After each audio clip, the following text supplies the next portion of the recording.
First at 5 tonight, anti-Semitism literally brought to people's doorsteps over the weekend. A series of anti-Semitic flyers appeared in driveways and lawns of homes in a small neighborhood in Gaines Township. Yeah, and this is all happening as the Jewish community celebrates the holiday of Purim, which commemorates the time when Jewish people were saved from genocide centuries ago, as recorded in the book of Esther. However, as Lauren Edwards shows us now, the celebration is being overshadowed by these anti-Semitic messages. Lauren.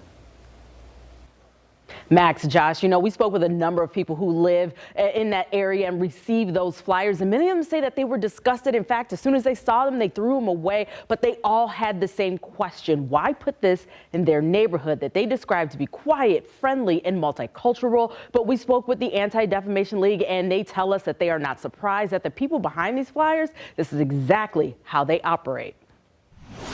These are just really bad anti-Semitic stunts and schemes that are designed to hassle people.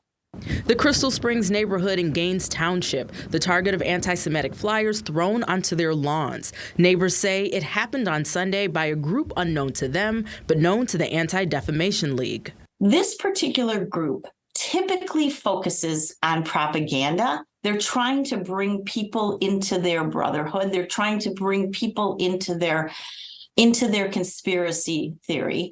Carolyn Normandin with the ADL says the flyers, weighed down by bags of seeds, are meant to spew hate, but what's concerning is who may be picking them up. These little baggies are often found by young children or teenagers who may not be able to even decipher what the message is, but they see symbols like the Star of David along with a terrible statement. Normandin says the group, which she won't name because the name itself is derogatory, has a huge following online. They've had activity throughout the country and in Michigan over the last year. Attorney General Dana Nessel says the messages are dangerous and can lead to hate crimes. When you look at what leads to that kind of behavior, it starts with some of the circumstances that you're seeing right now. It starts with an effort to get people to hate others. That hatred can be scary, Nessel says, even when she's targeted, which she recently experienced online. I think that those anti-Semitic death threats that were made against myself and more broadly against elected officials here in Michigan government are still up. And this is evidence of a crime. She says if things escalate, charges can be brought. In this particular case, the Kent County Sheriff's Office says it's in the hands of the prosecutor and no one's been arrested. The ADL says even though the Jewish community was targeted, stopping hatred is something everyone should support. Making sure that this is a tent where we invite everyone in, because no one is safe until all people are safe. Now, the ADL also says that, whenever these things happen, please make reports to the police and get license plate numbers. And again, this case is in the hands of the prosecutor's office. And Kent County detectives have also told us that they made contact with a person who was in the vehicle who was throwing out all of the flyers that happened over the weekend. But again, right now it's in the prosecutor's office. So we'll see what happens then. Reporting live here in studio, Lauren Edwards, Fox 17 News.